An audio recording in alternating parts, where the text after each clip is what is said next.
we'll talk about story writing. I should have said that first. Maybe I can edit that around. Okay. Hi, everyone. I'm back. I did about over a month ago, I did a video about writing and trying to give advice. It wasn't all good, but I tried, and you guys really seemed to like it. A lot of you said it was really helpful, and so I really wanted to do another one. So naturally, over a month later, we're doing another one. Today, I want to talk... Well, actually, before I get into what I want to talk about, the usual disclaimer that I'm not really a successful writer. I've been writing for a long time, but that doesn't mean I know what I'm doing. Writing is all about learning every day. Basically, some of this is going to be wrong, right? Some of this will be wrong. Hopefully, this is just... some of it is helpful, if only because it gets you thinking about these things for yourself and coming to your own conclusions, which is kind of the best case scenario. But yeah, so take all this with a grain of salt. In fact, some of the stuff in the last video was wrong too, so just, yeah. Some of this will be wrong. Let's get into it. So today I want to talk about writing characters. Not like everything about writing characters, just some of it. Talking about writing characters today. Characters, bringing people to life. Characters. Getting into the deep, angsty souls of other people that don't actually exist, but can reflect people who do actually exist, and bring people to a deeper understanding of the human condition. So, I'm not going to talk about everything about writing characters, because too many things to talk about. Way too many things. We won't do that. We're going to talk about a couple of things that I've already forgotten what my topics were. Hang on, what was I? Agency and respect for your characters. We're going to talk about those two things. Agency and respect for your characters. Let's see if I can get through both of those. Let's do it. So, a little bit of intro to the whole character thing. So before I talk about the things I want to talk about, we're going to talk about other things. Okay. Write characters first. Plot is not the point. This is not what you're going to be told by a lot of people, but it's true. Plot is not the point of story. Alright? Ray Bradbury's got a great quote, so instead of just rambling, I'm just going to rip him off, because his quote's great. Ray Bradbury once said, quote, "Plot is no more than footprints left in the snow after your characters have run by on their way to incredible destinations. Plot is observed after the fact rather than before. It cannot precede action. It is the chart that remains when an action is through. That is all plot ever should be. It is human desire let run, running and reaching a goal. It cannot be mechanical. It can only be dynamic. So stand aside, forget targets, let the characters your fingers, body, blood, and heart do." End quote. Isn't he a great writer? Ray Bradbury is so good. Okay. The point is, characters do not serve your plot. This is really basic stuff, but it's really important. And it took me so long to figure this out. Characters do not serve the plot. The plot serves your characters. Your characters drive your story. Every story ever told has to have at least one character, even if you don't admit it's a character. You could write a story about a garden going through the 4 seasons. The garden will end up being a character, whether or not you admit it, whether or not you give it a name. Character is the essence of story. It's the heart. It's what drives your story. So you have to have characters. Generally speaking, you do it intentionally. You have characters that you tell your story about. You have to have characters. It's the essence. This is a very basic, profound thing everybody knows. You have to have characters to tell a story. Do not enslave your characters to the things you think the plot needs to do, because your characters know what they want to do. I should adjust the camera. You saw nothing. Your characters know what they want to do. Right? If they're real, genuine characters, they will have motivation. They will have a heart and a mind. Mind, will, and emotions. The core of the spiritual concept of the soul. Mind, will, and emotions. They will know what they want to do, and they will try to do it, and you should let them do that. We're going to get more into giving your characters space to breathe later. So, well, actually, no. Should I do that now?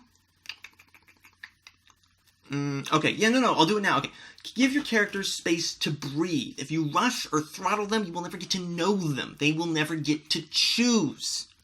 This segues into one of my first points. Characters must have agency to be characters. And here's the kicker. Agency arises from choice, not from empowerment. This is not what you're going to hear from a lot of people, but I think this is right. I'll give you a couple of examples. Again, maybe I'm not right, but this is what I think.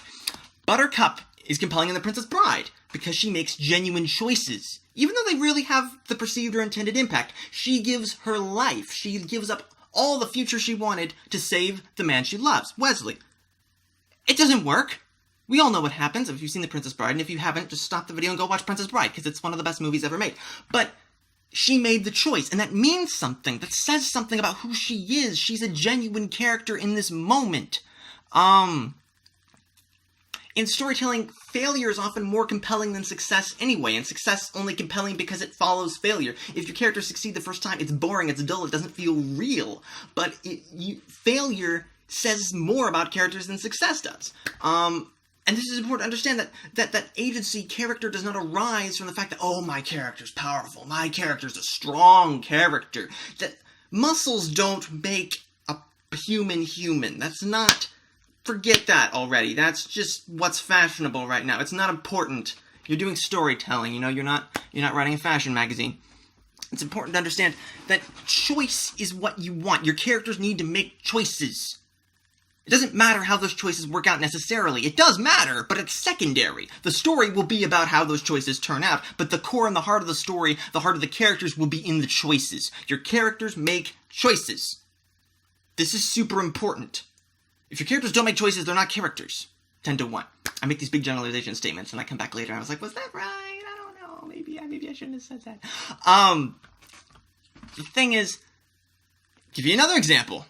Indiana Jones is... I haven't seen the movie, but I've heard a lot about it, and I've heard this popular criticism that people will be like, oh, he has no effect upon the plot, so this movie everybody loves that had a huge impact on cinema can't really be a good movie. But... listen, Indiana Jones is a compelling character because he makes choices within his story. At least I presume he does. I haven't seen the movie again, but I imagine he does. Not necessarily because those choices change the outcome of his world. You know, many people have criticized Raiders of the Lost Ark because regardless of what Indiana Jones did, it would have ended the same way, allegedly. I don't even know if that's actually true, but it's that little popular bit of criticism that floats around that's pretending to be criticism. Like, oh, it's not really a good movie, even though it's a good movie. The chair is not a chair. You can see my dismissive opinion of popular criticism. I'm sorry, guys. I'm sorry. Okay. But the thing is, he is compelling because he makes choices. It doesn't matter to his character necessarily how those turn out. It only matters in the long run, like how his character changes. But in the moment, in the essence of making him a character, making him an actual person, it's the choice. He makes choices. Your characters make choices. You know, Buttercup is a great example from Princess Bride, again, because Princess Bride is effectively, technically a damsel in distress story, but you may notice you've never, probably, if you've seen it, you've never thought of it like that. I didn't for ages. And you may notice it really doesn't, like, it doesn't compare to all these kind of schlocky, mediocre damsel in distress stories you see floating around. It's so much better. It's a masterpiece because all the characters make choices. Genuine choices. And that's what makes characters characters. Characters are defined by their choices first. Power or success do not inherently give characters agency or meaning. You cannot slap muscles or magic on a character and expect them to be a good character as consequence. That's not how it works. Plenty of good stories have been told about characters with no special powers or abilities, but plenty of bad stories have been told about characters with remarkable powers and utterly unremarkable identities. You see, what a character can do is less important than what they choose to do with what they have.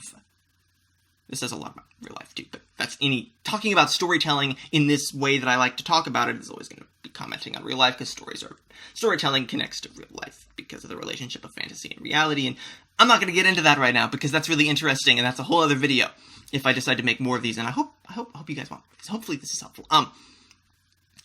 So yeah, don't define your characters by their abilities, because defining your characters by abilities, is it really going to get to the heart of who they are? You know, your character is not who they are because of the sword they carry, or it's what they choose to do with the sword. You know, your wizard is not an interesting character because he can move mountains. It's what mountains he decides to move, or tries to move, regardless of whether or not he succeeds. What's interesting is that he tries. What does your character try to do? That's the heart of your story. Regardless of what happens to them, or what happens because of the things they try to do, what are they trying to do right now? And running from what's happening isn't necessarily a great answer. You know, I used to write a lot of stories where bad things would happen to people, and then they would run from the bad things. That's not really that interesting. It's kind of dull, because it's all reactionary. The character doesn't really choose to do anything because there is no choice. If something's running to kill you, you don't have a choice, you run. Right? There's not a lot of choice there. I mean, if something's running to kill you and you can't fight it, you just run away. There's no choice there. Right? And this is what we're talking about. When we're talking about agency, characters have to be given something to work with.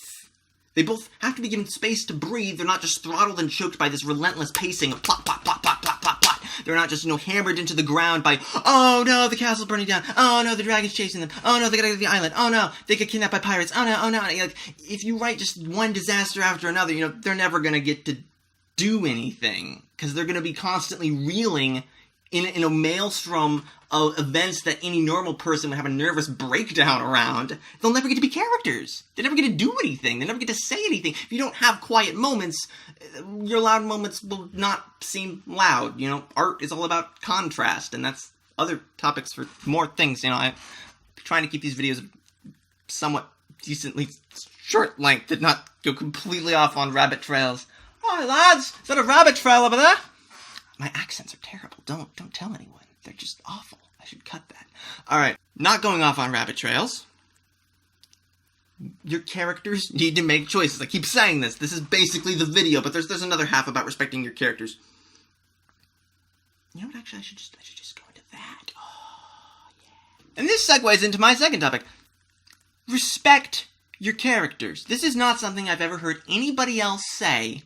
And it's so dang important. And this is like a big core of my sort of creative philosophy as is. It's always a work in progress, right? It's learning, developing, changing. But as I understand it, as I've understand things so far, respecting your characters is vital to telling a good story, to having good characters, right?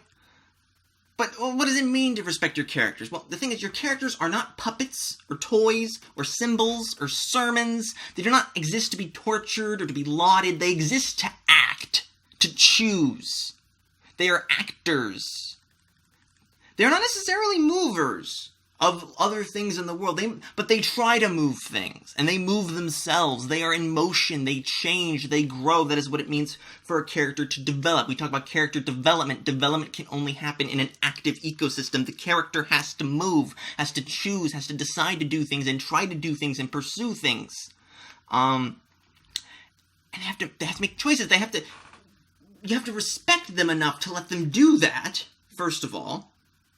And second of all, the way you treat them, the way you respect your characters is going to contextualize whether or not they even can do that. Alright? If you make your characters to serve your plot, there's a huge danger that they will just become puppets. They won't be characters, they won't have any life. They will be doing things because the plot requires them to do it. They will not be acting out of any sincere motivation, any actual character. They will just be puppets. I hate it. I hate it when people do this, when it's just like, oh, well, here I am, the innkeeper, I have no motivation, but I'm gonna do exactly what the plot needs me to do, and then I will vanish, and I'm really not a person. And you see this, oh man, and you'll see this in all kinds of things. You'll see this where characters are written not as actually independent characters, but as extensions of other characters to develop them, which is just really bad writing, where you'll have, say, often it's with love interest, which is kind of creepy, actually, where the love interest doesn't actually have a character. They don't do anything. They don't make any choices. They don't act. They don't have any real character or identity. They just react to the main character, And you can see moments of this even in, come to think about it, like Attack of the Clones, where Anakin comes back, he's like, oh, I just murdered, a ton of people, oh my gosh. And Padme's like, everybody gets angry. Like, what? Who says that? Who talks like that? I don't mean to slam the prequels. I generally like the Star Wars prequels. Let's get off Star Wars before the comment section turns into Star Wars. But yeah, you see, if all your characters do is react and they don't actually choose or act, they're not really characters. If your character just exists as a symbol of a large philosophical concept, they're not a character, and you actually won't be able to say much interesting about that concept if you boil it down to such baldly allegorical terms. If you have your character, he represents communism, you won't be able to say anything about communism in any interesting way. Animal Farm is an amazing piece of satire because it uses genuine characters to examine an economic system. That's far more interesting than being like, look, it's Communist Man! Oh no, it's Communist Man! You see, my examples are terrible today, but you see what I'm talking about.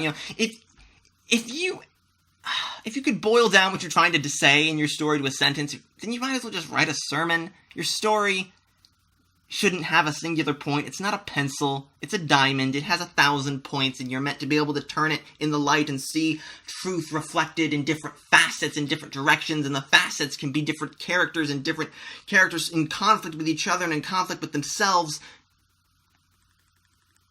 This is what it's all about.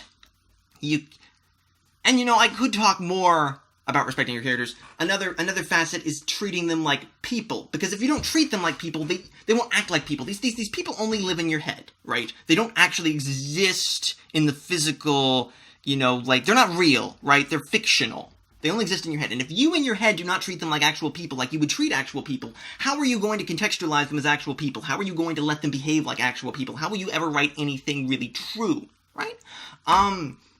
So, and you see this a lot with people who will objectify their characters, which is whether it's, objectifying them and from a plot standpoint, that they're literally a goal, a MacGuffin, a goober to go grab, go rescue the princess. She has no character, she has 5 lines, and she has no motivation. She makes no choices in the story, but you must rescue her. If you can replace your character with a couch, they're not a good character. Just, if that in the case of that bad example, it would be, go get the couch from this evil dungeon, and move it back. If you could replace your character with an inanimate object, they're not a character. You're objectifying them. They're not meaningful. Just forget about it. Don't do that. And I'm not gonna get into, sexual objectification and stuff, because that's a problem.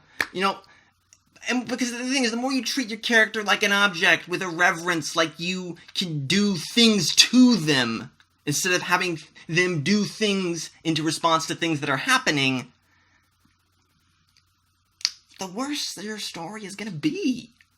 The more your characters are things you do things to. The worse your story is going to be. There's a lot of sort of amateur tragedies, they're very indulgent. They can be very indulgent. I'm speaking from personal experience. I've written all kinds of rubbish. This is why I've learned this, because I've written so much rubbish. When it comes to tragedies and and then he's crippled, and then his back breaks, and then the dragon eats his family, and now the boats are leaving with everyone he loves, but he can't move across the beach because the beach is closed, and they're going to haul him away to prison for stealing a cucumber. And it's just, you pile again. You're not giving your character space to breathe. You pile so many things that becomes your character's like this doll that you're just beating against the wall. Why would you beat a doll against the wall? What kind of a metaphor is that? No, but again, if you reduce your character to this toy that you're doing things to, slamming action figures together, and then he gets beaten out by the other guy. If it becomes that, you're not really telling a story as much anymore. Not well, because you're not talking about characters anymore. You're talking about toys that you're doing things to. And that sometimes can be therapeutic, right? But that's a different topic, and that doesn't necessarily have to do with good storytelling, which is what we're talking about, is good storytelling.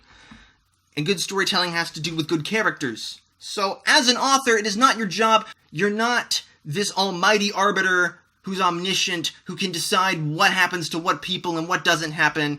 You're not, and moreover, you're not this, spiteful, tragic, bad dungeon master who can be and then he gets struck by lightning. Which is, that's not who you are. You're not... Your job is not to make things bad or good for the characters. Your job is to tell the story truthfully. I'm talking about telling stories truly is difficult and nebulous and hard, and that's a different video. But your job is to tell the story, to record the choices your characters make. You're a recorder. You're an observer, in a way. You're an observer of your own imagination. And the more your imagination can take over and take these characters, and you can, in a way, get into their heads and they get into your head, and this thing kind of comes alive, the better your writing is going to be. You don't do things to your characters do the things. It's about your characters' actions, not about what you're doing to the characters, or what the world's doing to the characters, or anything like that. Your characters are not the things that are acted upon, your characters are the actors. That's the thing.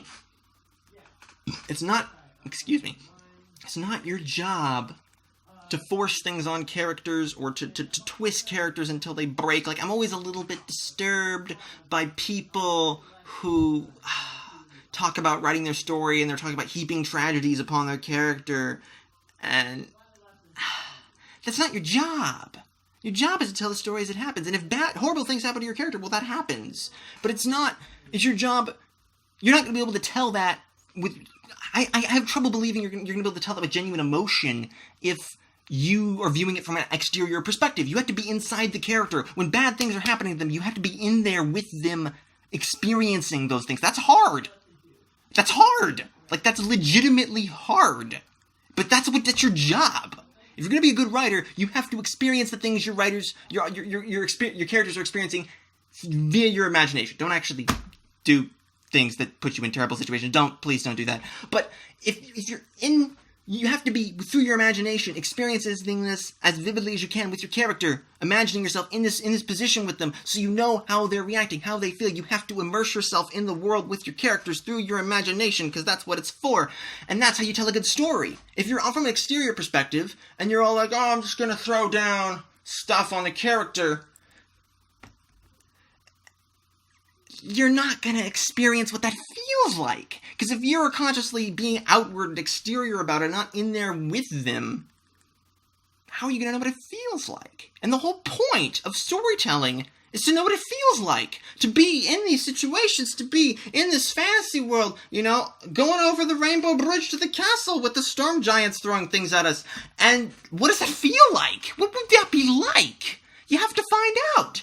And in order to do that, you have to have characters who can experience it. And in order to actually have them be genuine characters, you have to respect them enough to let them experience things and to experience things with them. What happens in your story is the story. That was so profound. That was practically meaningless. But what matters is that you're experiencing things with them. You're not heaping coals of fire on their head. That's not your job. It's not your job to twist them till they break. It's your job to walk with them and see if they do break. Walk with your characters. Respect them as people. Respect their privacy. Respect their motivations and their beliefs and their hopes and their fears. And hope and fear alongside them. And see what happens. Because it's the only way. It's the only way to tell a good story, I think. You have to experience things with them. If your character dies that you love, you should cry. You should be crying. I'll cut that part because that's a bit brutal, but it's true. Like, if you write something...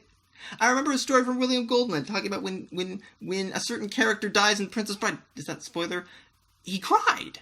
Because it's emotional. If you're really in there with them, it sucks. But that's a price we pay for good writing. Writing should be an emotional process. And fundamentally, it's not about what you're feeling, it's about what your characters are feeling. You gotta get in there and write about their feelings. That's what matters. And those feelings, I hear people talk about being in the mood for writing and stuff, and that's a topic for another time. But the thing is, your mood should be completely radically altered by the action of writing. Ideally, depending on how extreme what you're going through is. But still, if you're doing your job, ideally, you get in there, and you begin to feel the feelings of the characters, and if you're writing an uplifting story, it should uplift you. And if you're writing a really dark part of your story, it should be hard. Because that's when it's authentic. That's when the characters' experiences are real. And that's what you want. You want to get in there and let your imagination be a path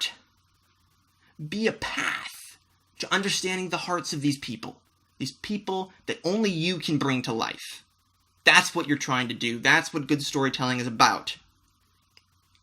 And that's where I'm going to stop. And I hope some of this was helpful. And here's to more good stories to come. Toodles. Toodles? That's not going to be it. Stay awesome. Click. Why didn't you?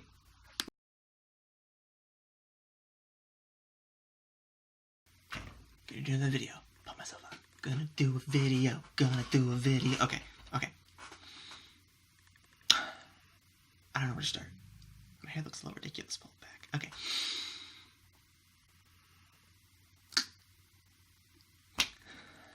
Oh, right, with hello. Hello, everyone. Welcome to the This is Stupid. This is stupid. What am I doing? Okay. start videos. I don't know how to do this. I bet I can. Just get it all out. Get the GBs out. Is it the hat? No, the hat gives me confidence. This is the confidence hat. Hi, guys, everyone. Okay. I've almost recorded a whole minute of me just not even saying squat. I'm gonna have to break. I can't make eye contact. I'm autistic. Don't make eye contact. I don't like eye contact, even if it's with a machine. Okay. Oh, I remember what I have to do. Right. I remember.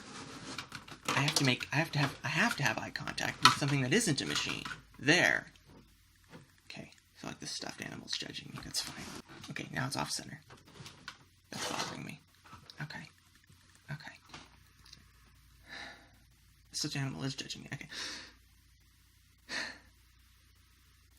When I put my hands down, I'm going to start talking. Hi, everyone. I don't remember what I was talking about anymore. I'm going to have to come back to the topic once the phone call's over, and I don't remember what I was saying. What is going on in the next room? And you don't do things to your characters. That's what I was talking about. You don't do things to your characters. Your characters do the things. Oh, I gotta put that in the video.